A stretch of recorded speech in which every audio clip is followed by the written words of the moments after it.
What up, boys, and welcome back to another video. So in this series on YouTube, I'm basically doing, or I've already done, loot from 100 runs. I do a dungeon 100 times. I save all the items that are of interest, so like worth putting up with the auction house, or if I'm just like collecting all the blue items to show you guys how many blues I got, and so on. And in today's video, we have once again done 100 runs of SM. So I'm going to show you guys how I run it, and then pretty much just talk about what the potential items that you guys can get are. And then eventually I'm going to show you guys all the loot that I personally got from 100 runs, and like roughly take a look at the gold per hour on that. Now, I do want to mention that you guys can still grab the 0 to 10 million gold guide for 50% off using code DRAGONFLIGHT. This book has all of the gold making methods that I personally use in order to reach multiple gold caps. And the best part about it, the book was made over 2 years ago, but I've been constantly updating it since. So you only got to get it once and you will receive a lifetime of free updates. So you can find that linked down below in the description and pinned comments. So you want to do this side of SM, the monastery. The other side of SM, it has an okay amount of mobs. It's just that not every mob has a loot table at all. So this is definitely the best density place to be in. Some people prefer to do the other side, but that's just like a personal preference. I've run the numbers on both sides, and I definitely recommend you to do this side of SM. Another important note, I see a lot of people are doing this on Heroic. You don't want to do any dungeons on Heroic, besides from like maybe Mana Tombs where you skip the bosses, but you're doing it on Heroic to get the person keys.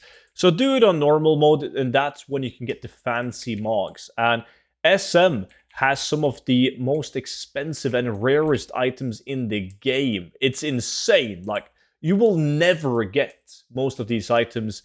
We're talking about items like the Scarlet Boots, Chesterful Musket, Mark of Kern. You have the Tainted Pears, Windweave Staff, Steelclaw Reaver, Fight Club, Dream Slayer, Sliver Blade. Like, the list is massive. It's extremely long for SM rare items. But the coolest thing that I personally think about SM, like, not only does it have a shit ton of unique items that can only drop inside of SM. By the way, pay attention to how I'm skipping this last boss. Because you kill him, the lady comes out, rests him. It's a whole RP event, so I can't be arsed to deal with that. But not only does it have a lot of SM unique items, but it also has a super strange loot table of like Skullflame Shield, Destiny, Orb of Deception, items that didn't drop in SM originally, but they do now for some messed up reason. There's not that many insane green items though. You can get like Silver Tread, which is very good. Like Sage is usually good green items. It really just depends on your realm, right? But like for the World Drop Epics and the SM specific items that are unique to SM, the loot table for SM is really good. Another cool thing is it takes you less than 3 minutes to do one run of SM. Like I just did the full run right now. So 100 runs didn't take me an hour for 10 runs like it normally does. So I've only spent like right under 5 hours of active farming. So when we calculate the gold per hour, we got to take that into consideration as well. But now that I'm out, I just reset the dungeon and then run back into the dungeon, and then boom, that's it. But now, the important part, how much gold did I make doing this 100 times? Well, I did get some of the green items like Durable, good enough to keep. Sage Cloth, really good market value, only 4.4k on my realm.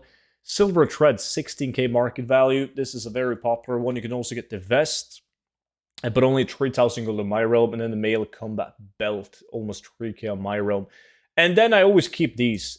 Night Sky Cowl, like they always tend to sell. There's only 770 gold each in my realm, but I've never had any issue moving these. Then I got myself 4 Head Splitter. It's a relatively bad item, but back in the days I actually used to sell these for 15 to 20,000 gold, so they might be that price on your realm as well. So do not vendor them. And then I got myself a Chesterfield musket, which is actually 26k on my realm right now, 35k market value. Double Harbinger boots, 9k on my realm. I got myself a Cobalt Crusher, this bad boy right here, which is specific to SM, once again. A Blood Spiller, 45k. And then the best item that I got was the Dream Slayer, also a unique item to SM.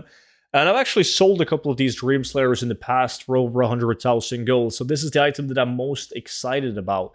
Now, if I were to throw all of this up on the auction house and it would all sell for the current prices, I would make 328,000 gold roughly. So like 30,000 gold an hour. But since it only takes you 30 minutes to do 10 runs, that's like 60,000 gold an hour in like effective farming time. So it kind of bummer that the only really good item that I got was a Dream Slayer. Didn't get any Skull Flame Shields or any of the super items from SM. But that's why I love SM. The runs are fast, you're always left with something, and you always have that small chance of getting something that is super rare. Like, I really want to get the Fight Club, because I've received a lot of this SM super items, but never the Fight Club. So that's what I want to get next, even though it is extremely hard to sell it. But that was pretty much it for today's video. So thank you all so much for watching. Make sure that you subscribe to the channel if you want to watch more videos like this one. And if you guys got any suggestions on which dungeon I should do next, like 100 times and show the loot, then just let me know down below in the comment section. That's it for today. Thank you all so much for watching, and I will see you all back in at tomorrow's video. But until then, bye-bye.